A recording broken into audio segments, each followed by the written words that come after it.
எடப்பாடி.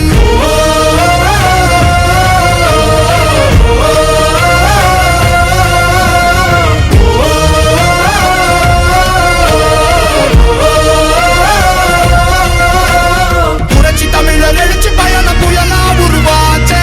பல வருஷம் கழிச்சு நினைச்ச கனவு நிஜமா நடந்தாச்சே. புரட்சி தமிழர் எழுச்சி பயண புயலா உருவாச்சே. நம்ம சேரும் போது வெற்றி வந்து விழுந்தாச்சே. மக்களை காப்போம், தமிழகத்தை மீட்போம். மக்களை காப்போம், தமிழகத்தை மீட்போம். மக்களை காப்போம், தமிழகத்தை மீட்போம். மக்களை காப்போம், தமிழகத்தை மீட்போம்.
சாமானிய நாயகன், தமிழக தாய மீட்க உறுதி கொண்ட ஒரு மகன். அடித்தட்ட பார்த்தவன், அரியணையும் பார்த்தவன், புரட்சி தலைவி வழி புலியனவே நடந்தவன். ஏழ வாழ வாழ வைக்க சீறி வந்த திருமகன், ஏறு கலப்ப புடிச்சு மேல ஏறி வந்த தலைமகன். ஏழ வாழ வாழ வைக்க சீறி வந்த திருமகன், ஏறு கலப்ப புடிச்சு மேல ஏறி வந்த தலைமகன்.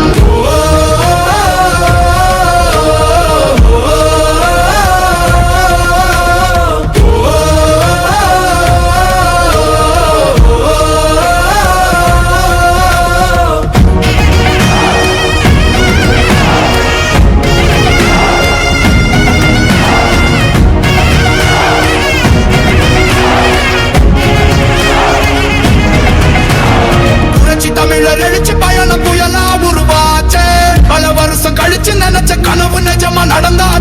புரட்சி தமிழர் எழுச்சி பயணம் புயலா உருவாச்சே நம்ம சேரும் போது வெற்றி வந்து விழுந்தாச்சே மக்களை காப்போம் தமிழகத்தை மீட்போம் மக்களை காப்போம் தமிழகத்தை மீட்போம் மக்களை காப்போம் தமிழகத்தை மீட்போம் மக்களை காப்போம் தமிழகத்தை மீட்போம்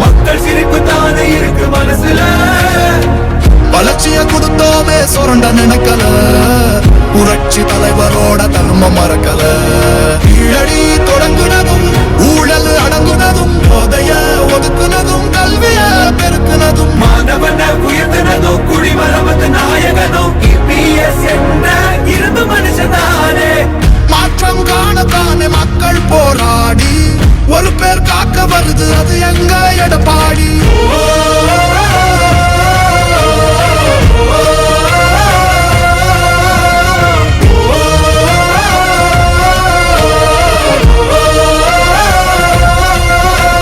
புரட்சி தமிழர் எழுச்சி பயணம் புயலா உருவாச்சே பல வருஷம் கழிச்சு நினைச்ச கனவு நிஜமா நடந்தாச்சே புரட்சி தமிழர் எழுச்சி பயணம் புயலா உருவாச்சே நம்ம சேரும் போது வெற்றி வந்து விழுந்தாச்சே மக்களை காப்போம் தமிழகத்தை மீட்போம் மக்களை காப்போம் தமிழகத்தை மீட்போம் மக்களை காப்போம் தமிழகத்தை மீட்போம் மக்களை காப்போம் தமிழகத்தை மீட்போம்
நாயகன் தமிழக தாய மீட்க உறுதி கொண்ட ஒரு மகன் அடித்தட்ட பார்த்தவன் அரியணையும் பார்த்தவன் புரட்சி தலைவி வழி புலியனவே நடந்தவன் ஏழ வாழ வைக்க சீறி வந்த திருமகன் ஏறு கலப்ப புடிச்சு மேல ஏறி வந்த தலைமகன் ஏழ வாழ வைக்க சீறி வந்த திருமகன் ஏறு கலப்ப புடிச்சு மேல ஏறி வந்த தலைமகன்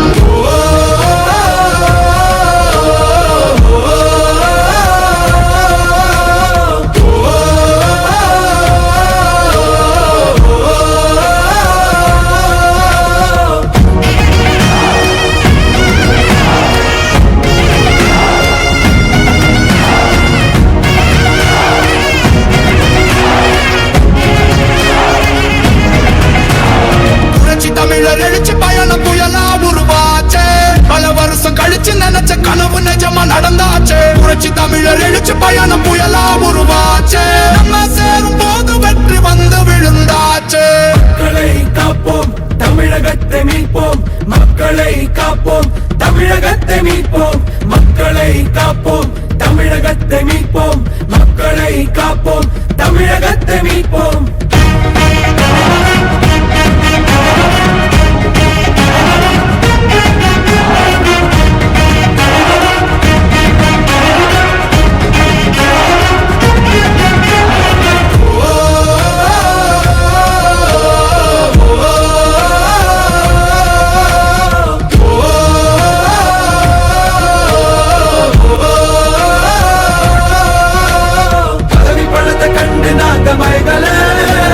மக்கள் சிரிப்பு தானே இருக்கு மனசுல வளர்ச்சிய கொடுத்தோமே சுரண்ட நினைக்கல புரட்சி தலைவரோட தர்மம் மறக்கல கீழடி தொடங்குனதும் ஊழல் அடங்குனதும் போதைய ஒதுக்குனதும் கல்விய பெருக்குனதும் மாணவன உயர்த்தினதும் குடிமரமத்து நாயகனும் EPS என்ற இரும்பு மனுஷனானே மாற்றம் காணத்தானே மக்கள் போராடி ஒரு பேர் காக்க வருது அது எங்க எடப்பாடி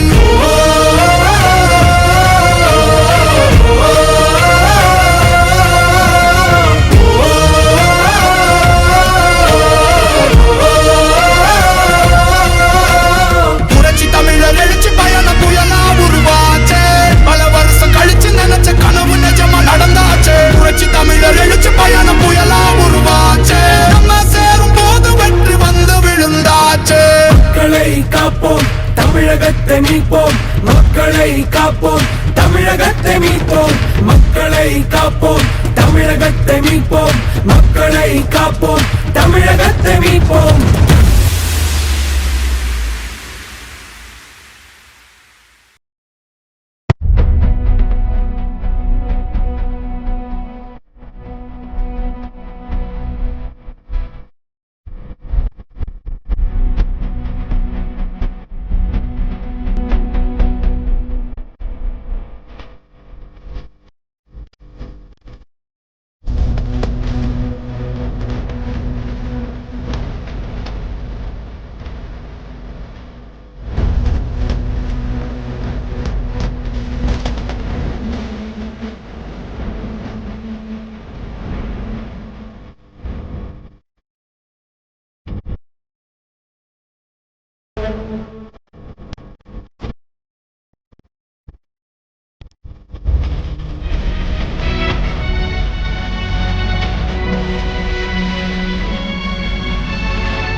ஏற்கனவே தமிழகம் முழுவதும் தேர்தல் பிரச்சாரத்தை தொடங்கி 193 சட்டமன்ற தொகுதியிலே மக்களை சந்தித்து வாக்குகளை சேகரித்தோம். அந்த எழுச்சி பயணம் மிகப்பெரிய வெற்றியை கொடுத்தது. இன்றைய தினம் தேர்தல் அறிவிக்கப்பட்டு முதலாக மயிலாப்பூர் சட்டமன்ற தொகுதியில் உங்களை சந்திப்பதிலே மிகுந்த மகிழ்ச்சி. இறைவனுடைய அருளால் அனைத்து இந்திய அண்ணா திராவிட முன்னேற்ற கழக தலைமையிலே அமைக்கப்பட்ட தேசிய ஜனநாயக கூட்டணி பெரும்பான்மையான இடங்களிலே வெற்றி பெற்று 210 இடங்களிலே வெற்றி பெற்று அனைத்து இந்திய அண்ணா திராவிட முன்னேற்ற கழகம் அறுதி பெரும்பான்மையோடு அனைத்து இந்திய அண்ணா திராவிட முன்னேற்ற கழகம் ஆட்சி அமைக்கும். திமுக நிலைமை பரிதாபமா இருக்குது. அப்படித்தானே? நம்ம கூட்டணி 3 நாளைக்கு முன்பு நம்முடைய கட்சியுடைய தலைமை அலுவலகத்திலே கூடணும். நம்முடைய கூட்டணியில் அங்கம் வைக்கின்ற கட்சிகளை அழைத்தோம். தேர்தல் நேரத்தில் நம்முடைய கூட்டணி கட்சிக்கு எத்தனை இடங்கள் என்று தேர்வு செய்து அறிவித்தோம். அடுத்த நாள் அனைத்து இந்திய அண்ணா திராவிட முன்னேற்ற கழகத்தினுடைய தேர்தல் அறிக்கையை சிறப்பாக வெளியிட்டோம். நம்முடைய தேர்தல் அறிக்கை மக்களுக்கு நன்மை கிடைக்கக்கூடிய தேர்தல் அறிக்கை. ஒட்டுமொத்த தமிழக மக்களும் நம்முடைய தேர்தல் அறிக்கையை வாசித்து தெரிந்து இன்றைய நமக்கு பாராட்டை தெரிவித்துக் கொண்டிருக்கின்றார்கள். அந்த அளவுக்கு ஒரு சிறப்பான தேர்தல் அறிக்கையை, நாட்டு மக்களுக்கு நன்மை கிடைக்கக்கூடிய தேர்தல் அறிக்கையை அனைத்து இந்திய அண்ணா திராவிட முன்னேற்ற கழகம் வெளியிடப்பட்டுவிட்டது. அடுத்தது உடனடியாக அனைத்து இந்திய அண்ணா திராவிட முன்னேற்ற கழகம் நம்முடைய கூட்டணி கட்சியினுடைய தலைவர்களை அழைத்து பேச்சுவார்த்தை நடத்தி எந்தெந்த தொகுதியில் எந்தெந்த கட்சியை போட்டியிடும் என்ற பேசி ஒருமித்த கருத்தோடு இன்றைய தினம் நாம் வெளியிட்டிருக்கிறோம். அது மட்டுமல்ல, அனைத்து இந்திய அண்ணா திராவிட முன்னேற்ற கழகம் முதற்கட்ட வேட்பாளர் பட்டியலில் அறிவிக்கப்பட்ட கட்சி அண்ணா திமுக கட்சி.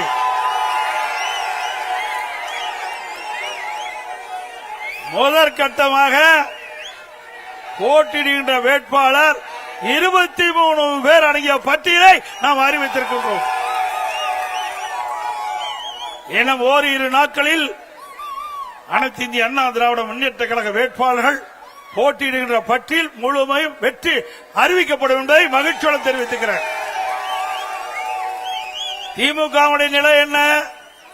திராவிட முன்னேற்ற கழகம் கூட்டணி அமைப்பதற்கு 20 நாட்களா போராடிட்டு இருக்கிறாங்க. ஒவ்வொரு கட்சியும் பதறிக்கொண்டிருக்கின்றது. திராவிட முன்னேற்ற கழக தலைமையிலே அமைக்கப்பட்ட கூட்டணி கட்சிகள் போராடி போராடி அவர்கள் தொகுதியை பெற வேண்டிய அவல நிலை அந்த கூட்டணியிலே இருக்கின்றது.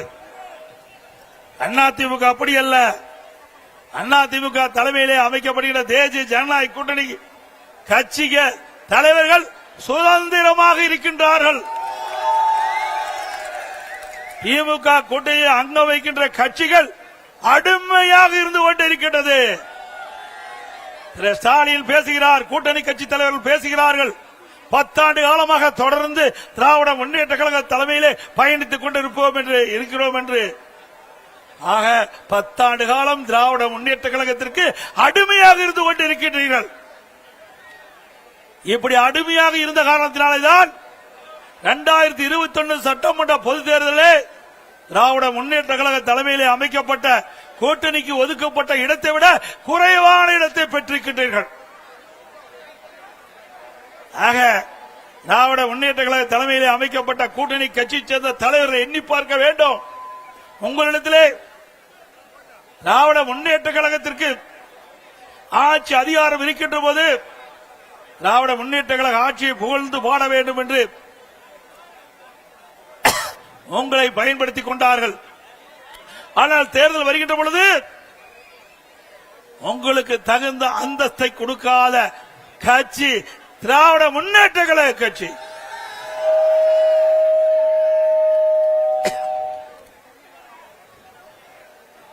திரு கம்யூனிஸ்ட் கட்சியை சேர்ந்தவர்கள் போராடி பார்த்தார்கள்.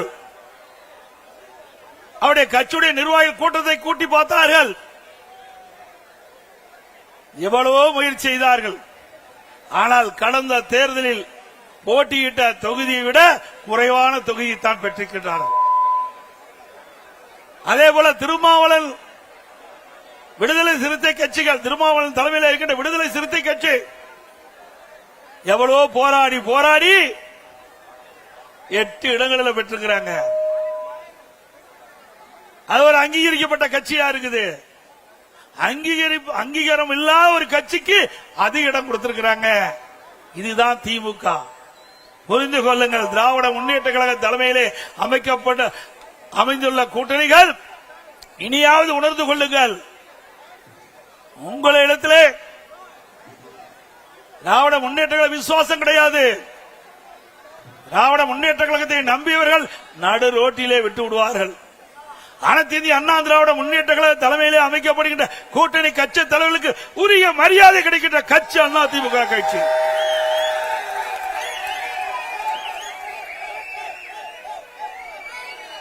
இன்றைய தினம் 5 ஆண்டு காலம் திராவிட முன்னேற்ற கழகம் ஆட்சி செய்தது.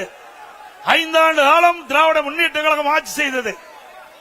நாட்டு மக்களுக்கு என்ன செய்தார்கள்? ஆட்சியிலே மக்களுக்கு துன்பம்தான் மிஞ்சியது. திராவிட முன்னேற்ற கழகம் என்றால் குடும்ப கட்சி, வாரிசு அரசியல், குடும்பத்துக்காக இருக்கின்ற கட்சி திமுக கட்சி, மக்களுக்காக இருக்கின்ற கட்சி அண்ணா திமுக கட்சி. பொன்மனச்செம்மல் புரட்சி தலைவர் எம்ஜிஆர் அவர்கள் தீய சக்தி திமுகவை வேரோடு அழிக்க வேண்டும் என்ற அடிப்படையிலே அண்ணா திமுக என்ற இயக்கத்தை தோற்றுவித்தார். பிறகு அனைத்து இந்திய அண்ணா திராவிட முன்னேற்ற கழகத்தை மாற்றி அமைத்தார். பொன்மனச்செம்மல் புரட்சி தலைவர் எம்ஜிஆர் அவர்கள் அவர் ஆட்சி செய்த போது நாட்டு மக்களுக்கு பல்வேறு திட்டங்களை கொண்டு வந்து ஏழை எளிய ஒடுக்கப்பட்ட நசுக்கப்பட்ட தாழ்த்தப்பட்ட மக்கள் இன்றைக்கு தமிழகத்தில் ஏற்றம் பெற்று கேட்டு சொன்னால் நம்முடைய தலைவர்கள் போட்ட திட்டம். புரட்சி தலைவர் எம்ஜிஆர் காலத்திலும் சரி, புரட்சி தலைவி அம்மா அவர்கள் ஆண்ட போதும் சரி, இருவரும் தலைவர்கள் முதலமைச்சர் இருந்த காலத்திலே தமிழ்நாடு மற்ற மாநிலத்திற்கு எடுத்துக்காட்டாக விளங்கியது. அந்த இருவரும் தலைவர்கள் பாதையிலேதான் இன்றைக்கு அனைத்து இந்திய அண்ணா திராவிட முன்னேற்ற கழகம் பயணித்துக் கொண்டிருக்கிறது. சிந்தித்து பாருங்கள். இதே புரட்சி தலைவி அம்மா அவர்கள் தமிழகத்துடைய முதலமைச்சர் இருந்த காலகட்டத்திலே எத்தனையோ திட்டங்களை கொண்டு வந்து நாட்டு மக்கள் நன்மை பெற்றிருக்கின்றார்கள். 5 ஆண்டு திராவிட முன்னேற்ற கழக ஆட்சியிலே இந்த சென்னை மாநகர மக்களுக்கு என்ன செய்தார்கள்? ஒரு துரும்பை கூட கிள்ளி போடவில்லை. அனைத்து இந்திய அண்ணா திராவிட முன்னேற்ற கழக ஆட்சியிலே கொண்டு வரப்பட்ட திட்டங்கள் ஸ்டிக்கர் ஒட்டி அந்த திட்டத்தை கூட முழுமையாக நிறைவேற்றப்படவில்லை. ஆங்காங்கே அண்ணா திமுக ஆட்சியில் கொண்டு வந்த திட்டம் முடிவு பெற்று துவக்கி வைத்துக் கொண்டிருக்கிற காட்சிதான் இன்றைய திமுக ஆட்சியிலே பார்க்கப்படுகிறது. மழைநீர் வடிகால் வசதி அனைத்து இந்திய அண்ணா திராவிட முன்னேற்ற கழகத்திலே மாண்புமிகு புரட்சி தலைவி அம்மா தமிழகத்துடைய முதலமைச்சராக இருந்த பொழுது கொண்டு வரப்பட்ட திட்டம் சுமார் 2400 கிலோமீட்டர் தூரம் வடிகால் வசதி செய்து கொடுக்கப்பட்டது. இன்றைக்கு கனமழையால் சென்னை மாநகர மக்கள் பாதிக்கக்கூடாது, பெய்கின்ற மழைநீர் முழுவதும் வெளியேற்றப்பட வேண்டும் என்ற அடிப்படையில் மழைநீர் வடிகால் பணி மேற்கொள்ளப்பட்டது அனைத்து இந்திய அண்ணா திராவிட முன்னேற்ற கழக ஆட்சியிலே. அதிலே 4 பிரிவாக பிரிக்கப்பட்டது. பேஸ் 1, பேஸ் 2 இரண்டும் அண்ணா திமுக ஆட்சியிலே நிறைவேற்றப்பட்டது. பேஸ் 3, பேஸ் 4 ஆட்சி மாற்றம் திராவிட முன்னேற்ற கழகம் ஆட்சிக்கு வந்தது. இதுவரை முழுமையாக வடிகால் வசதி பணிகள் நிறைவேற்றப்படவில்லை. 2 ஆண்டுக்கு முன்பே இன்றைய முதலமைச்சர் திரு ஸ்டாலின் அவர்களும் தமிழக உள்ளாட்சித்துறை நகர்ப்புற வளர்ச்சித்துறை அமைச்சர் அவர்களும் சென்னை மாநகரத்தில் இருக்கின்ற அமைச்சர் பெருமக்களும் எவ்வளவு மழை பெய்தாலும் ஒரு சொட்டு தண்ணீர் கூட சென்னை மாநகரத்தில் தேங்காது என்று குறிப்பிட்டார்கள். நாம் கொண்டு வந்த திட்டம் மழைநீர் வடிகால் பணி அனைத்து இந்திய அண்ணா திராவிட முன்னேற்ற கழக ஆட்சியில் கொண்டு வரப்பட்ட திட்டம். அந்த திட்டத்தை கூட இவர்கள் முழுமையாக நிறைவேற்ற முடியவில்லை. 2 ஆண்டுக்கு முன்பே இந்த திட்டம் நிறைவேற்றப்பட்டு 98% நிறைவேற்றப்பட்டதா ஒரு பச்சை பொய்யை இன்றைய முதலமைச்சர் குறிப்பிட்டார். சென்னை மாநகரத்தில் இருக்கின்ற அமைச்சர்கள் குறிப்பிட்டார்கள். இங்கே இருக்கின்ற மேயர் குறிப்பிட்டார். வடிகால் பணிகள் 98% நிறைவேற்றப்பட்டுள்ளது. எவ்வளவு மழை பெய்தாலும் சென்னை மாநகர மக்கள் பாதிக்கப்பட மாட்டார்கள். ஒரு சொட்டு தண்ணீர் கூட சென்னை மாநகர சாலைகளை தேங்காது என்று இவர்கள் பத்திரிகைகளை வெளியிட்டார்கள். ஆனால் நிலைமை என்ன? இதுவரை இந்த வடிகால் பணிகள் நிறைவேற்றப்பட முடியவில்லை. அதோடு அனைத்து இந்திய அண்ணா திராவிட முன்னேற்ற கழக ஆட்சியில்தான் ஒரு பிரம்மாண்டமான திட்டத்தை நாம் கொண்டு வந்தோம். மெட்ரோ ரயில் திட்டம் கட்டம் 2 இந்தியாவிலேயே ஒரே திட்டத்திற்கு 63 கோடி ரூபாய் பெற்ற ஒரே அரசு அனைத்து இந்திய அண்ணா திராவிட முன்னேற்ற கழக அரசாங்கம். இதுவரை இந்தியாவிலே ஒரு திட்டத்திற்கு 63 கோடி ரூபாய் 63,000 கோடி மத்திய அரசு அனுமதி வழங்கியது கிடையாது. அனைத்து இந்திய அண்ணா திராவிட முன்னேற்ற கழகம் ஆட்சி செய்த பொழுது அம்மாவுடைய அரசாங்கம் மத்திய அரசோடு இணக்கமாக அணுகி சென்னை மாநகர மக்களுடைய போக்குவரத்து நெரிசலை குறைக்க வேண்டும் என்று இதை புரட்சி தலைவர் அம்மா அவர்கள் திட்டமிட்டார்கள். துரதிருஷ்டவசமாக அம்மா அவர்கள் மறைந்தார்கள். அம்மா கொடுக்கப்பட்ட வாக்குறுதியை நிறைவேற்றுகின்ற விதமாக அம்மா போட்ட திட்டத்தை முழுமையாக நிறைவேற்ற வேண்டும் என்ற அடிப்படையிலே மத்திய அரசோடு தொடர்பு கொண்டு மெட்ரோ ரயில் திட்டம் கட்டம் 2 118 கிலோமீட்டர் அந்த ரயில் பாதை அமைக்குவதற்கு அனுமதி பெற்று அந்த திட்டத்திற்காக மத்திய அமைச்சர் மரியாதைக்குரிய உள்துறை அமைச்சர் அமித்ஷா அவர்களை நேரடியாக சென்னைக்கு அழைத்து அடிக்கல் நாட்டிய அரசாங்கம் அதிமுக அரசாங்கம்.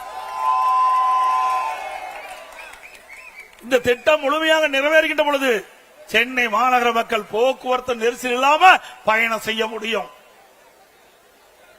இது அதிமுக ஆட்சியுடைய சாதனை. அதிமுக ஆட்சியுடைய சாதனை சிந்திச்சு பாருங்கள். இப்படி ஏதாவது ஒரு பெரிய திட்டத்தையாவது 5 ஆண்டு காலத்தில் இந்த சென்னை மாநகர மக்களுக்கு கொடுத்திருக்கிறீங்களா? இல்ல. எப்பொழுது பார்த்தாலும் கொள்ளை அடிப்பதுதான் ஒரே குறிக்கோள். திராவிட முன்னேற்ற கழகத்துடைய அரசாங்கம் கொள்ளையடிக்கின்ற அரசாங்கமா மாறிவிட்டது. கலெக்ஷன், கமிஷன், கரப்ஷன், இதுதான் தாரக மந்திரம் திமுக. இதைத்தான் அவர்கள் 5 ஆண்டு காலம் செய்தார்கள்.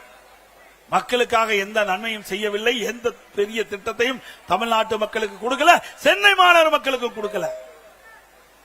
அது மட்டுமல்ல, அனைத்து இந்திய அண்ணா திராவிட முன்னேற்ற கழக ஆட்சி இருக்கின்ற பொழுது இன்றைக்கு புயல் வந்தது.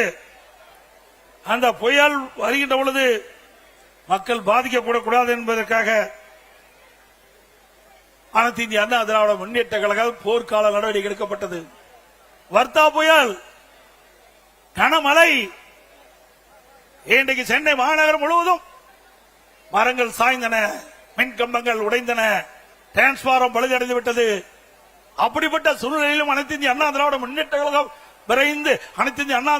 கழகம் அரசு விரைந்து செயல்பட்டு மக்களுக்கு எந்த இடையூறும் இல்லாம ஓரிரு நாட்களிலே அந்த மின் தடைகள் எல்லாம் சரி செய்து மக்களுக்கு இயல்பான நிலைக்கு கொண்டு வந்த அரசாங்கம் அதிமுக அரசாங்கம். சென்னை மாநகரத்தில் மட்டும் 2 லட்சம் மரங்கள், 2 லட்சம் குப்பைகள் மாநகராட்சியிலிருந்து அகற்றப்பட்டன.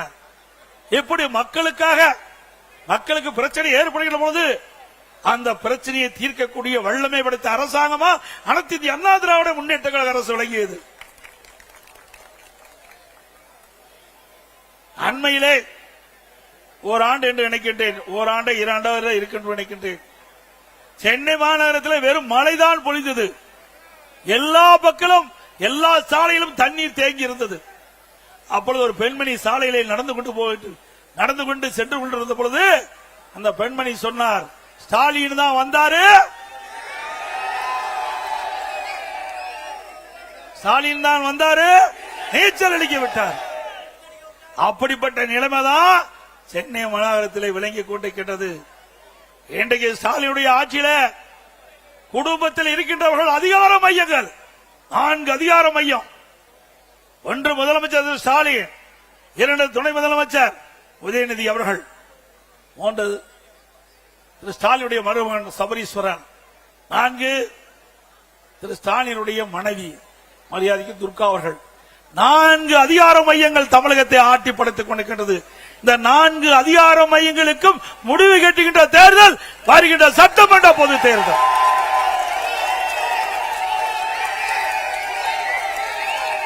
முடிவு கட்டுவீங்களா? அதே போல கொரோனா காலம் சிந்தித்து பாருங்க, ஒரு கடுமையான சோதனை. இதுவரைக்கும் இந்த நோயை யாரும் பார்த்ததில்லை, உலகமே சம்பித்து போய்விட்டது. கொரோனா வைரஸ் காற்றிலே பரவக்கூடிய ஒரு நோய் உலகம் முழுவதும் பரவி கொண்டிருந்த அந்த காலகட்டத்தில் தமிழகத்திலும் கொரோனா வைரஸ் பரவல் கடுமையாக இருந்தது. அந்த கொரோனா வைரஸ் பரவல் இன்றைக்கு ஒருவரை தாக்கின்ற பொழுது அதனுடைய அறிகுறி என்ன என்று கூட தெரியாத ஒரு காலகட்டம். அந்த காலகட்டத்தில் கூட நம்முடைய மருத்துவர்கள், நம்முடைய அரசாங்கம் திறமையாக செயல்பட்டு அந்த கொரோனா வைரஸ் பரவல் அறிகுறிகளை கண்டுபிடித்து அதற்கு தக்க சிகிச்சை அளித்து விலை மதிக்க முடியாத உயிரை காப்பாற்றிய அரசாங்கம் அதிமுக அரசாங்கம். உலக அளவிலே நீங்க பார்த்தா கூட தமிழ்நாட்டில் தான் இந்த கொரோனா வைரஸ் பரவல் தடுத்ததிலே முதல் மாநிலம் என்ற பெயரை நாம் பெற்றோம். பாரத பிரதமர் அவர்கள் நான் முதலமைச்சர் இருந்த காலகட்டத்தில் கொரோனா வைரஸ் பரவல் தடுப்பது குறித்து அனைத்து முதலமைச்சருடைய ஆலோசனை கூட்டத்தை காணொலி காட்சி மூலமாக நடத்தினார்கள். அப்பொழுது மாண்புமிகு பிரதமர் அவர்கள் குறிப்பிட்டார், இந்த கொரோனா வைரஸ் பரவலை தடுப்பதிலே முதல் மாநிலம் தமிழ்நாடு, அதை பின்பற்றுங்கள் மற்ற மாநிலம் என்று குறிப்பிட்டார்கள். அந்த அளவுக்கு சிறப்பான ஆட்சி செய்த அரசாங்கம் அதிமுக அரசாங்கம்.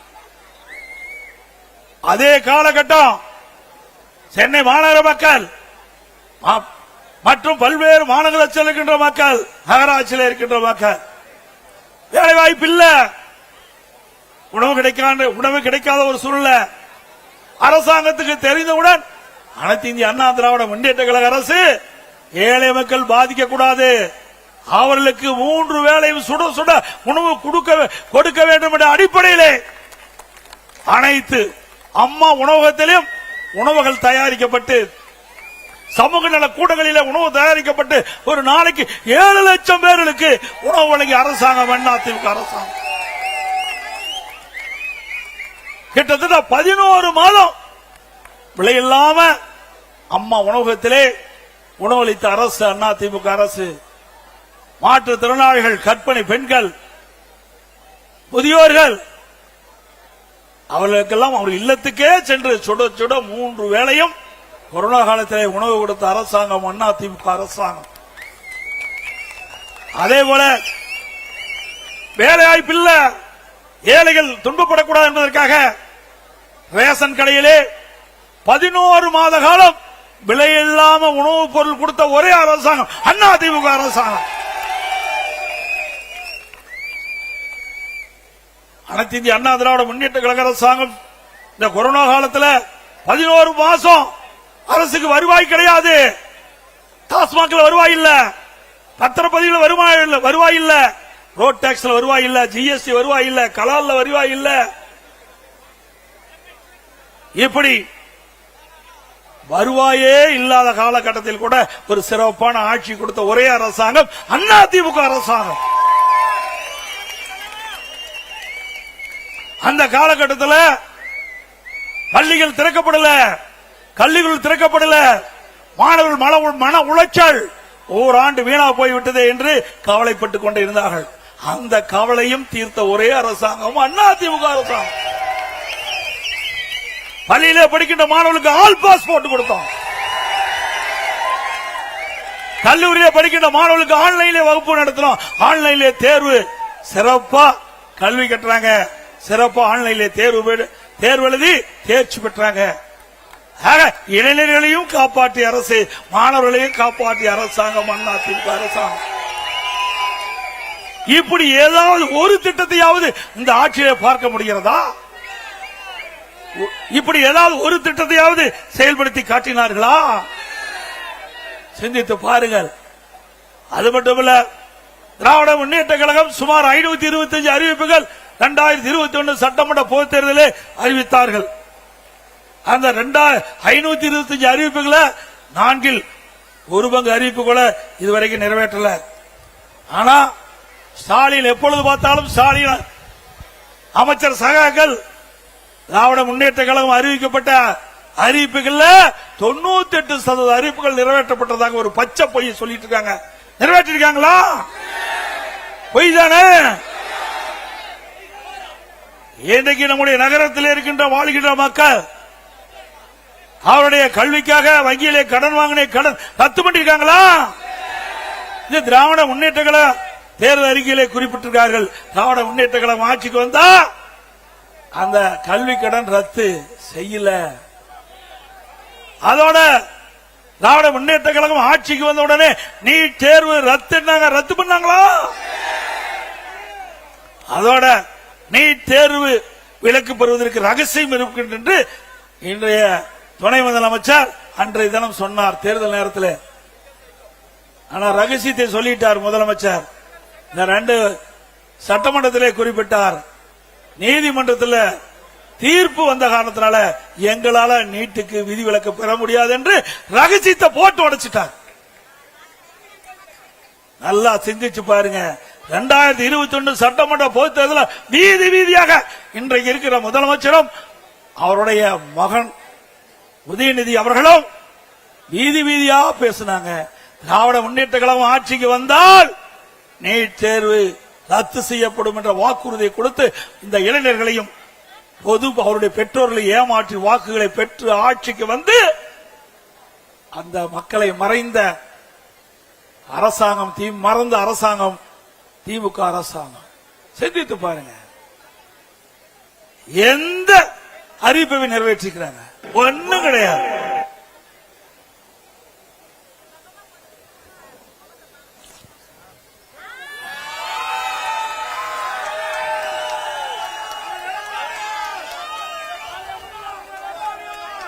இன்றைக்கு இங்கே இருக்கின்ற மக்கள், நான் இந்த வீதியிலே வருகின்ற பொழுது பார்த்தேன், பெரும்பாலும் சாதாரண மக்கள். நான் கிராமத்திலே வாழ்ந்தவன், கிராமத்திலே பிறந்து வாழ்ந்தவன், ஏழைகளுடைய கஷ்டத்தை நன்கு உணர்ந்தவன், அவர்களோடு வாழ்ந்தவன், அவளுக்கு கஷ்ட நஷ்ட துன்பம் துயரம் வேதனைகளை பகிர்ந்து கொண்டவன். அந்த அடிப்படையில் எங்களுடைய ஆட்சி நடைபெற்றது. இன்றைய ஆட்சியாளர்கள் அப்படி அல்ல. செல்வர்களுக்குத்தான் இந்த ஆட்சியிலே முதலிடம், புகலிடம், ஏழைகளுக்கு இல்ல. அதிமுக ஆட்சிக்கு வரை ஏழைகளுக்காக திட்டங்களை போட்டோம்.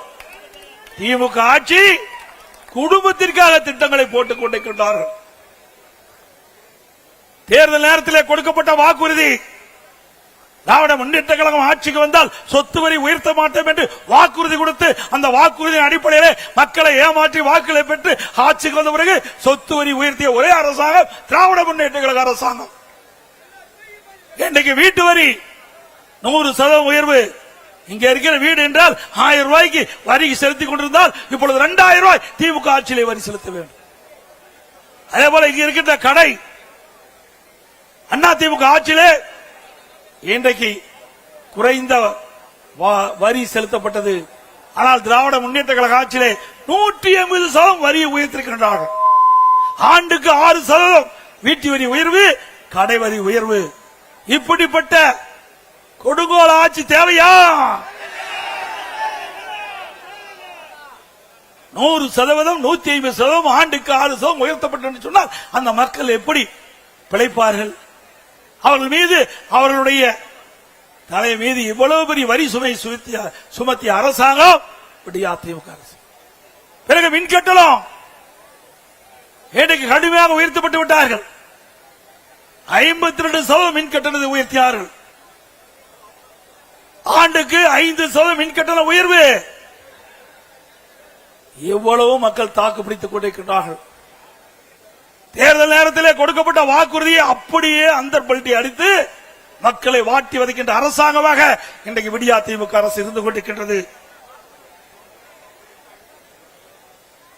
இன்றைக்கு சிறு குறு நடுத்தர தொழில்களை செய்ய முடியல. மின் கட்டண உயர்வு. இன்றைக்கு சென்னை மாநகர மக்களை பொறுத்த வரைக்கும் வீடு கட்ட வேண்டியதாலும் சரி, கடை கட்டுவதாலும் சரி, கட்ட வேண்டும் என்றாலும் சொல்லி அப்ரூவ் வாங்க வேண்டும். சென்னை மாநகராட்சியிலே அதற்கு கட்டிட அனுமதி பெற வேண்டும்.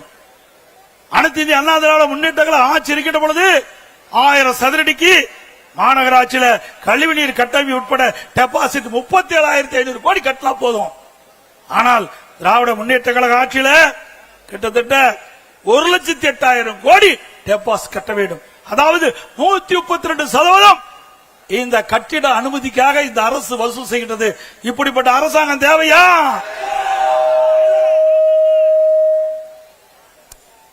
இங்கே சென்னை மாநகர மக்களை பொறுத்த வரைக்கும்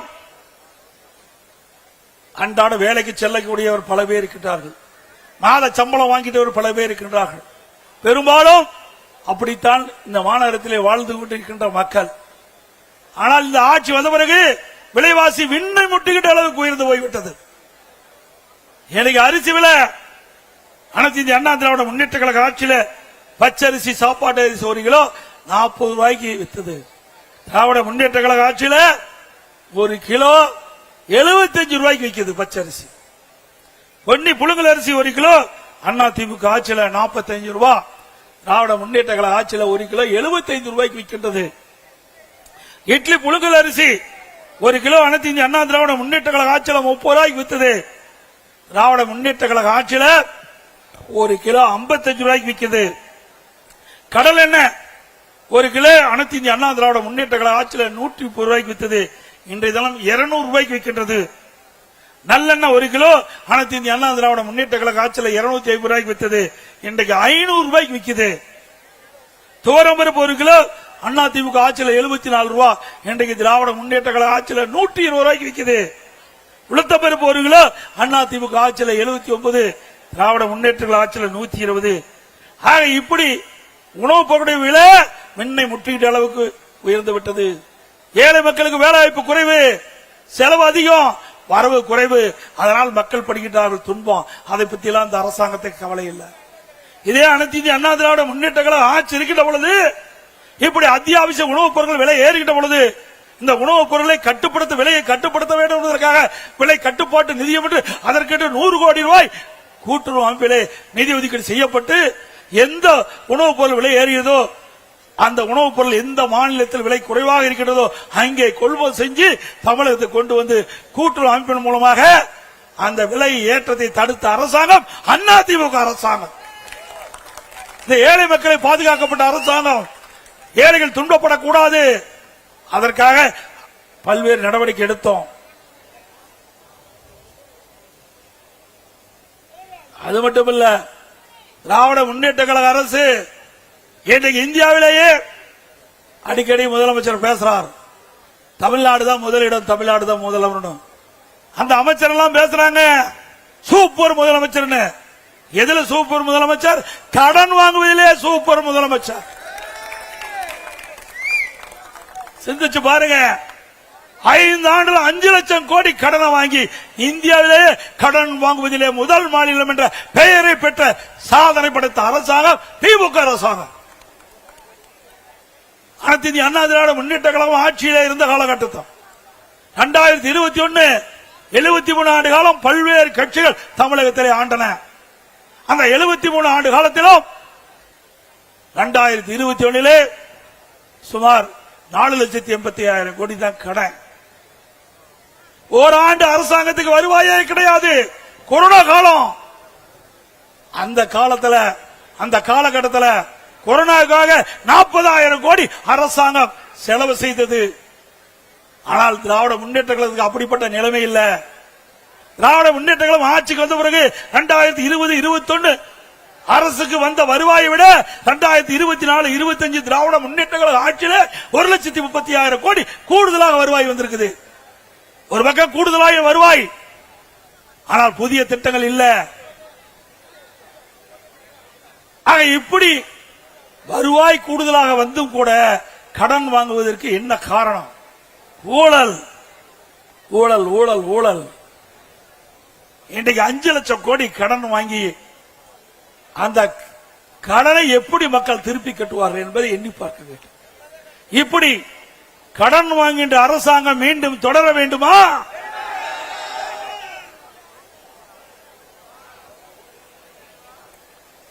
எவ்வளவோ பிரச்சனை நாட்டில் இருக்குது. அதையெல்லாம் திமுக முதலமைச்சருக்கு கவலை இல்ல, துணை முதலமைச்சருக்கு கவலை இல்ல. கார் பந்தயம் அது வேணுங்களா? கார் பந்தயம் வேணுமா? என்னங்க கொடுமை. நாட்டு மக்கள் எவ்வளவு கஷ்டப்படுறாங்க, விலைவாசி உயர்வுல கஷ்டப்படுறாங்க. இன்றைக்கு முறையா தண்ணீர் கிடைக்கல, குடி தண்ணீர் கிடைக்கல என்று மக்கள் புலம்பிக் கொண்டிருக்கிறாங்க. ஆனா இன்றைக்கு துணை முதலமைச்சர் திரு உதயநிதி ஸ்டாலின் அவர்கள் நம்முடைய சென்னை மாநகரம் மத்திய பகுதியிலே பிரம்மாண்டமான கார் பந்தயத்தை நடத்துறார். பல 100 கோடியிலே கார் பந்தயம் நடத்திக்கிட்ட அரசாங்கம் தொடர வேண்டுமா? யாருடைய பணம்? மக்களுடைய வரி பணம். பிறகு திரு ஸ்டாலின் அவர்கள் அவருடைய தந்தைக்கு ஞாபகார்த்தமா பேனா வைக்கிறார். நீங்க பேனா வைங்க, நாங்க வேண்டான்னு சொல்லல. அவருடைய திராவிட முன்னேற்ற கழகம் ட்ரஸ்ட் வச்சிருக்கிறாங்க. அது குடும்பத்தில் ஒரு ட்ரஸ்ட் வச்சிருக்கிறாங்க. 8,000 கோடி இருக்குது. திராவிட முன்னேற்ற கழகம் அந்த திரு கருணாநிதி குடும்பத்திற்கு ட்ரஸ்ட்ல 8,000 கோடி இருக்குது. அதுல பேனா வைங்க. யார் வேண்டாங்கிறா? மக்களுடைய வரி பணத்துல எழுதாத பேனாவை நடுக்கடல கொண்டு வைக்கிறாங்க. இது நியாயமா? எழுதாத பேனா எங்க வச்சா என்ன? நீங்க அடக்கம் பண்ண அங்க மெரினா பீச்சில் அவருடைய நினைவிடத்தில் முன்னாடி ஒரு 2 கோடி பேனா வைங்க. யார் வேண்டாங்கிறா? ஸ்டாலின் அவர்களே, மக்களுடைய வரி பணத்தை ஊதாரி தனமாக செலவு செய்கின்ற அரசாங்கம் மீண்டும் தொடர வேண்டுங்களா? எல்லாத்துக்கும் மேல இன்றைக்கு திருடர்கள் மக்கள்கிட்ட நகை பிடுங்குவாங்க, பணத்தை கொள்ளையடிப்பாங்க. ஆனா திமுக ஆட்சியில உடல் உறுப்புல திருடுறாங்க.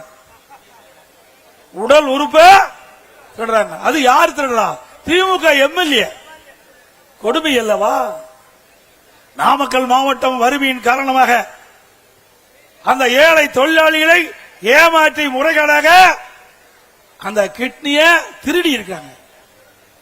இப்படிப்பட்ட அரசாங்கம் தேவைங்களா?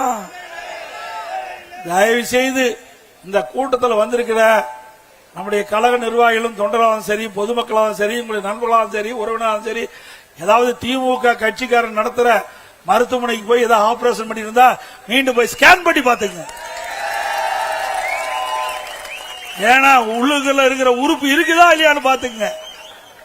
இது எதற்காக சொல்லிட்டு சொன்னால், நம்முடைய நாமக்கல் மட்டம் குமராபாளையத்தில் ஒரு பெண்மணி பணத்தை ஆசை காட்டி அதனுடைய கிட்னியை எடுப்பதற்காக அழைச்சிட்டு போய் கல்லீரல் எடுத்துட்டாங்க, கிட்னிக்கு பதிலா. அதனாலதான் நான் சொல்றேன், இது விளையாட்டுக்காக சொல்லிங்க, உண்மையாக திராவிட முன்னேற்ற கழக ஆட்சியில் இந்த சம்பவம் நடந்திருக்குது. ஆக ஒரு எம்எல்ஏ, ஆளுங்கட்சி எம்எல்ஏ அவருடைய மருத்துவமனையில இந்த கிட்னி முறைகேடு நடைபெற்றதாக அரசாங்கத்துக்கு, இது திமுக அரசாங்கத்துக்கே புகார் வந்து திமுக அரசாங்கம் அதுக்கென்று ஒரு குழு அமைக்கப்பட்டு அந்த குழு போய் அந்த மருத்துவமனையில் ஆய்வு செஞ்சு முறைகேடு நடைபெற்றது உண்மை என்று கண்டுபிடித்த பிறகு அந்த மருத்துவமனை மீது இதுவரைக்கும் நடவடிக்கை எடுக்கல. மீண்டும் அனைத்து இந்திய அண்ணா திராவிட முன்னேற்ற கழகம் ஆட்சிக்கு வந்தா இந்த கிட்னி முறைகேட்டில் யாரெல்லாம் ஈடுபட்டார்களோ அவர்கள் மீதுதான் உரிய நடவடிக்கை எடுக்கப்படும்.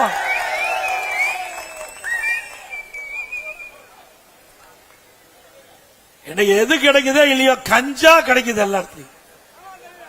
கஞ்சா கிடைக்காத இடமே இல்லை. இன்றைக்கு தமிழகத்தில் சட்ட ஒழுங்கு சீரழிவதற்கு காரணமே இந்த போதை விற்பனை தான். நான் ஏற்கனவே சட்டமன்ற உறுப்பினராகி பிரதான எதிர்க்கட்சி தலைவராக தேர்ந்தெடுக்கப்பட்ட பிறகு சட்டமன்றத்திலே முதலமைச்சருடைய கவனத்திற்கு கொண்டு வந்தேன். தமிழகத்தில் பல்வேறு நகரங்களிலும் கிராமங்களிலும் போதைப் பொருள்கள் பல்வேறு வடிவில் விற்கப்படுகிறது. அதை தடுத்து நிறுத்துங்கள், இல்லாவிட்டால் மாணவர்கள் இளைஞர்கள் பாதிக்கப்பட்டு விடுவார்கள், அவருடைய வாழ்க்கை சீரழிந்து விடும் என்று எச்சரிக்கை வைத்தேன். கண்டுகொள்ளவே இல்லை. பத்திரிகையின் வாயிலாக பேட்டி கொடுத்தேன், ஊடகத்தின் வாயிலாக பேட்டி கொடுத்தேன், அறிக்கை வெளியிட்டேன். இந்த ஆட்சியில எதுவுமே நடக்கல. இன்றைக்கு தமிழகத்தில் ஏற்படுகின்ற குற்றங்களுக்கு காரணம் இந்த போதை ஆசாமியால். எங்க பார்த்தாலும் கொலை, கொல்ல, திருட்டு, வழிப்பறிவு, பாலியல் கொடுமை நடக்காதனாலே இல்ல. எல்லாவற்றிற்கும் காரணம் இந்த போதை ஆசாமிகள். இன்றைக்கு தமிழகத்தில் போதைப் பொருள் நடமாட்டம் அதிகரித்து விட்டதை கட்டுப்படுத்த திராணியற்ற அரசாங்கம் மீண்டும் தொடர வேண்டுமா? ஒரு நாடு வளம் பெற வேண்டும், ஒரு நாடு செழிக்க வேண்டும், ஒரு நாடு பொருளாதாரத்தில் ஏற்றப்பட வேண்டும் என்று சொன்னால் சட்ட ஒழுங்கு சிறப்பா இருக்கணும். எந்த ஒரு மாநிலத்தில், எந்த ஒரு நாட்டில் சட்ட ஒழுங்கு சிறப்பா இருக்குதோ அந்த நாடு வளரும். ஆனால் தமிழகம் சீரழித்துக் கொண்டிருக்கின்ற நிலை தமிழகத்திலே பார்க்கப்படுகிறது. இதற்கு காரணம் கையிலாகாத ஒரு முதலமைச்சர் தமிழகத்தில் ஆண்டு கொண்டிருக்கின்ற காரணத்தினாலே இப்படிப்பட்ட நிகழ்வுகள் நடந்து கொண்டிருக்கிறது. அதை தடுக்க வேண்டும் என்று சொன்னால் வருகின்ற சட்டமன்ற பொதுத் தேர்தலிலே அனைத்து இந்திய அண்ணா திராவிட முன்னேற்ற கழக தலைமையில் அமைக்கப்படுகின்ற தேசிய ஜனநாயக கூட்டணி மிகப்பெரிய வெற்றி பெற வேண்டும்.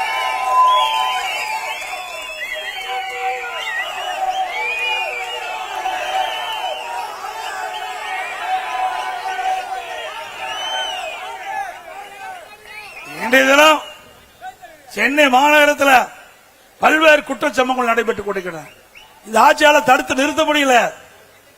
பட்டம் பகல்ல ஒரு கட்சியுடைய மாநில தலைவர் வெட்டி சாய்க்கிறார்.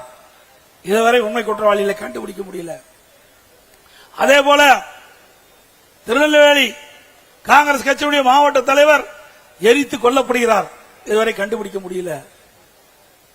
அது மட்டும் இல்லாம தினந்தோறும் கொலை கொள்ளை சம்பவம் நடந்துகிட்டே இருக்குது. நாங்குநேரியில் பார்த்தா 2 இருசக்கர வாகனத்தில் சாலையில சென்றுட்டு இருக்காங்க. ஒரு இடத்துல மக்கள் நின்று கொண்டிருக்கிறாங்க. இந்த போதை ஆசாமிகள் அவங்க வெட்டி சாய்க்கிறாங்க. இப்படிப்பட்ட சம்பவம் தமிழகத்தில் நிலவிக் கொண்டிருக்கிறது. பெண்களுக்கு பாதுகாப்புல இந்த ஆட்சியில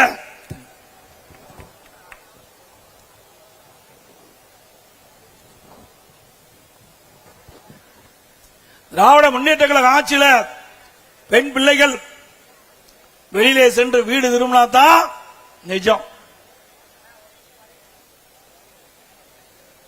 ஏண்டதலுக்கும் சிறுமிகளுக்கும் பாதுகாப்பு இல்ல, பெண்களுக்கும் பாதுகாப்பு இல்ல, பாட்டிமார்களுக்கும் பாதுகாப்பு இல்ல. இவ்வளவு மோசமான ஆட்சி இந்தியாவில் எங்கேயும் பார்க்க முடியாது.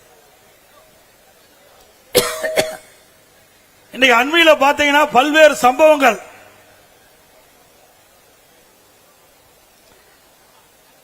இன்றைக்கு தூத்துக்குடி மாவட்டம் விளாத்திக்குளத்தில் பாத்தீங்கன்னா பள்ளி மாணவி பள்ளிக்கு சென்ற பொழுது வீடு திரும்பல, அத பாலியல் துன்புறுத்தி கொலை செஞ்சிருக்கிறாங்க. நல்லா சிந்திச்சு பாருங்க. அதே போல அண்ணா பல்கலைக்கழக மாணவி பாலியல் செண்டல் யார் அந்த சார்? இந்த ஆட்சியில கண்டுபிடிக்க அண்ணா திமுக ஆட்சி வந்தா யார் அந்த சார் கண்டுபிடிக்கப்படும். மதுராங்கத்துல இருசக்கர வாகனத்துல சென்று கொண்டிருந்த பெண்மணியை கடத்திக்கிட்டு போய் பாலியல் சீண்டார். கோயம்புத்தூர் விமான நிலையத்துக்கு அருகில ஒரு மாணவியும் ஒரு ஆண் நண்பரும் பேசிக் கொண்டிருக்கிறாங்க. காம கொடர்கள் அங்கே சென்று அந்த பெண்மணியை பாலியல் சீண்டலுக்கு உட்படுத்துறாங்க. இப்படி பெண்களுக்கு பாதுகாப்பு இல்லாத ஒரு சூழலை தமிழகத்தில் நிலவிக் கொண்டிருக்கிறது. இன்றைய தினம் தமிழகத்திலே திராவிட முன்னேற்ற கழகம் ஆட்சிக்கு வந்த பிறகு 6999 போச வாக்குகள் பதிவு செய்யப்பட்டிருக்கு சொன்னால் இந்த ஆட்சியிலே சிறுமிகளுக்கு பாதுகாப்பு இருக்குதா என்று சொல்லி எண்ணி பாருங்க. 6999 போக்சோ வழக்குகள் பதிவு செய்யப்பட்டிருக்கு சொன்னால் சிறுமிகளுக்கு இந்த ஆட்சி என்ன பாதுகாப்பு கொடுத்தது என்பதை எண்ணி பார்க்க வேண்டும். 2.5 வயது குழந்தை கிருஷ்ணகிரியிலே இன்றைக்கு பாலியல் சீண்டலுக்கு ஆளாக்கப்பட்டிருக்கிறார். இப்படி ஒரு மோசமான ஆட்சி, மக்களை பாதுகாக்க தவறிய ஆட்சி, குடும்பத்தை மற்றும் வளமாக செல்வ செழிப்பாக இருப்பதற்காக ஆட்சி செய்கின்ற ஒரே அரசாங்கம் திராவிட முன்னேற்ற கழக அரசாங்கம். அப்படிப்பட்ட அரசாங்கத்தை வருகின்ற சட்டமன்ற பொதுத் தேர்தலிலே அவர்களை ஓட ஓட விரட்டி தேர்தல் நேரத்திலே வெற்றி கொடியை நாட்டுவோம் என்ற நேரத்திலே தெரிவித்து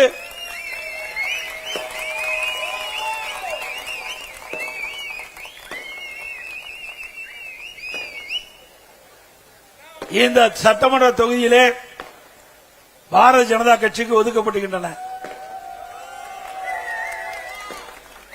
இந்த பாரதிய ஜனதா கட்சியினுடைய வேட்பாளர் போட்டியிட்டா அவருக்கு தாமரை சின்னத்திலே வாக்களித்து வெற்றி பெற வேண்டும். அதே போல சென்னை மாநகரத்திலே நம்முடைய அனைத்து இந்திய அண்ணா திராவிட முன்னேற்ற கழக வேட்பாளர் போட்டியிட்டா அவர் இரட்டை சின்னத்திலே வாக்களியுங்கள். அதேபோல பாட்டாளி மக்கள் கட்சி அவள் போட்டியிடுகின்ற அந்த வேட்பாளருக்கு மாம்பழ சின்னத்திலே வாக்களியுங்கள். அதோடு அம்மா மக்கள் முன்னேற்ற கழகத்தை போட்டியிடுகின்ற வேட்பாளருக்கு குக்கர் சின்னத்திலே வாக்களியுங்கள். ஆக நம்முடைய கூட்டணி கட்சிகள் போட்டியிடுகின்ற தொகுதியிலே இருக்கின்ற வாக்காளர் பெருமக்கள் அந்தந்த கட்சி வேட்பாளருடைய சின்னங்களுக்கு வாக்களித்து அவர்களை வெற்றி பெற செய்ய வேண்டுமாய் இருகர கூப்பி வேண்டி கேட்டு இந்த மிகச் சிறப்பாக எழுச்சியாக முதல் தேர்தல் பிரச்சார கூட்ட நிகழ்ச்சி கலந்து கொண்டுள்ள அனைத்து கழக நிர்வாகிகளுக்கும் நேரத்திலே நன்றி தெரிவித்து அதோடு அனைத்து இந்திய அண்ணா திராவிட முன்னேற்ற கழகம் ஆட்சிக்கு வந்தா இன்றைக்கு எல்லா குடும்பத்தில் இருக்கின்ற நம்முடைய குடும்ப தலைவிக்கு மாதந்தோறும் 2000 ரூபாய் வழங்கப்படும். அதே போல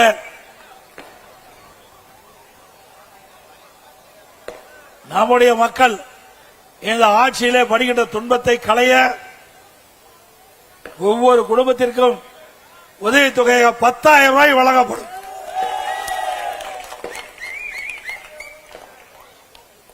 நகர பேருந்தில் தற்போது பெண்கள் கட்டணம் இல்லாமல் பயணம் செய்கின்றார்கள். அதே போல அதிமுக ஆட்சிக்கு வந்த பிறகு ஆண்களும் நகர பேருந்திலே கட்டணம் இல்லாமல் பயணம் செய்யலாம். குடும்ப அட்டைதாரருக்கு ஃப்ரிட்ஜ் வழங்கப்படும்.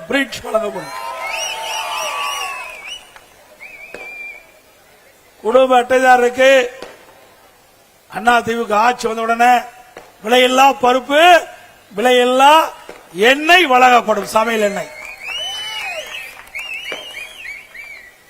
சென்னை மாநகரம் சரி, நகரத்திலும் சரி, கிராமத்திலும் சரி, நம்முடைய பெண்கள் வேலைக்கு செல்வதற்கும் வேலை முடிந்த பிறகு பணி முடிந்த பிறகு வீடு திரும்புவதற்கும் அம்மா இருசக்கரம் வாங்குவதற்கு 5 லட்சம் அம்மா இருசக்கர வாகனம் வழங்கப்படும் பெண்களுக்கு. ஒவ்வொரு அம்மா இருசக்கர வாகனம் வாங்குறதுக்கு 25,000 ரூபாய் மானியம் வழங்கப்படும். ஆட்டோ ஓட்டுகின்றவர்கள் ஆட்டோ சங்கத்தில் பதிவு செய்யப்பட்டு புதிய ஆட்டோ வாங்கினா 75,000 ரூபாய் மானியம் கொடுக்கப்படும். முதியோர் உதவித்தொகை உயர்த்தி வழங்கப்படும் 2,000 ரூபாயாக. இன்றைக்கு ஒவ்வொரு குடும்பத்திற்கும் அதிமுக ஆட்சி வந்த பிறகு 3 கேஸ் சிலிண்டர் மானியமாக வழங்கப்படும். நம்முடைய தாய்மார்களுக்கும் பெண்களுக்கும் தீபாவளி பண்டிகை சிறப்பாக கொண்டாடுவதற்கு அவளுக்கு பட்டு சேலை வழங்கப்படும். படித்த இளைஞர்கள் வேலை வாய்ப்பிலே பதிவு செய்யப்பட்டு பணி கிடைக்காமல் இருக்கின்ற நம்முடைய இளைஞர் சகோதரர்களுக்கு மாதந்தோறும் பட்டப்படிப்பு படித்தவர்களுக்கு 2,000 ரூபாய் வழங்கப்படும். பிளஸ் 2 படித்தவர்களுக்கு 1,000 ரூபாய் வழங்கப்படும். நகர பகுதியிலே இன்றைக்கு சாலை ஓரமாக நடைபாதை கடை நடத்துகின்றவர்கள் கூட்டுறவு சங்கத்திலே வாங்கிய கடன் முழுவதும் தள்ளுபடி செய்யப்படும். மாற்றுத்திறனாளிகள் கூட்டுறவு சங்கத்திலே வாங்கிய கடன் முழுவதும் தள்ளுபடி செய்யப்படும்.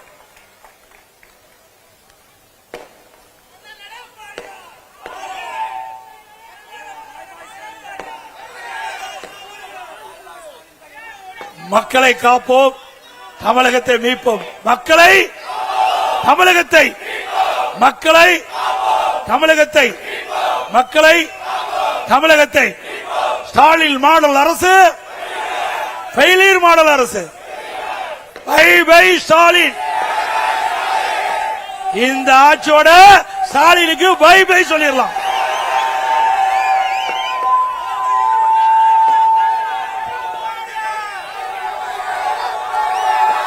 அதோட இந்த தேர்தல் பிரச்சார கூட்ட நிகழ்ச்சியை கலந்து கொண்டுள்ள மூத்த தலைமை கழக நிர்வாகிகள், மாவட்ட செயலாளர்கள், இந்த சிறப்பான முதலாக தேர்தல் பிரச்சார கூட்ட நிகழ்ச்சி ஏற்பாடு செய்த மாவட்ட அறிவிச்சர் அசோக் அவர்களுக்கும்,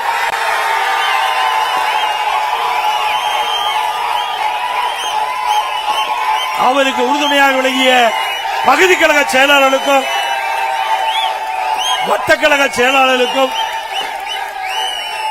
கழகத்திலே பல்வேறு பொறுப்புகளின் நிர்வாகிகளுக்கும், இந்த நிகழ்ச்சியிலே திரளாக கலந்து கொண்டுள்ள நம்முடைய அனைத்து இந்திய அண்ணா திராவிட முன்னேற்ற கழகத்திலே பல்வேறு பொறுப்புகள் இருக்கின்ற நிர்வாகிகளுக்கும், நம்முடைய கூட்டணி கட்சி பாரதிய ஜனதா கட்சி மற்றும் பாட்டாளி மக்கள் கட்சி மற்றும் அம்மா மக்கள் முன்னேற்ற கழகம் மற்றும் நம்முடைய கூட்டணியை அங்க வைக்கின்ற கட்சியுடைய தலைவர்கள், நிர்வாகிகள், தமிழ் மாநில காங்கிரஸ் கட்சி சேர்ந்த நிர்வாகிகள், தொண்டர்கள், இந்திய ஜனநாயக கட்சி சேர்ந்த தலைவர்கள், நிர்வாகிகள், புரட்சி பாரதம் கட்சி சேர்ந்த நிர்வாகிகள், தொண்டர்கள், புதிய நீதி கட்சி சேர்ந்த தலைவர் நிர்வாகிகள், தமிழக மக்கள் முன்னேற்ற கழகத்தை சேர்ந்த தலைவர் நிர்வாகிகள், பெருந்தலைவர் மக்கள் கட்சி சேர்ந்த நிர்வாகிகள், தமிழ் மாநில முஸ்லீம் கட்சி சேர்ந்த நிர்வாகிகள் மற்றும் கூட்டணியை ஆக்கிரமிக்கின்ற கட்சிகள், பல்வேறு ஆதரவு தருகின்ற அமைப்புகள், பல்வேறு கட்சியினுடைய நமக்கு ஆதரவு அளிக்கின்ற பல்வேறு கட்சியினுடைய தலைவர்கள், நிர்வாகிகள், தொண்டர்கள் இங்கே வருகை தந்து சிறப்பாக இந்த நிகழ்ச்சியில் பங்கு பெற்ற அனைத்து பொதுமக்களுக்கும் வாக்காளர்களுக்கும் நன்றி, வணக்கம்.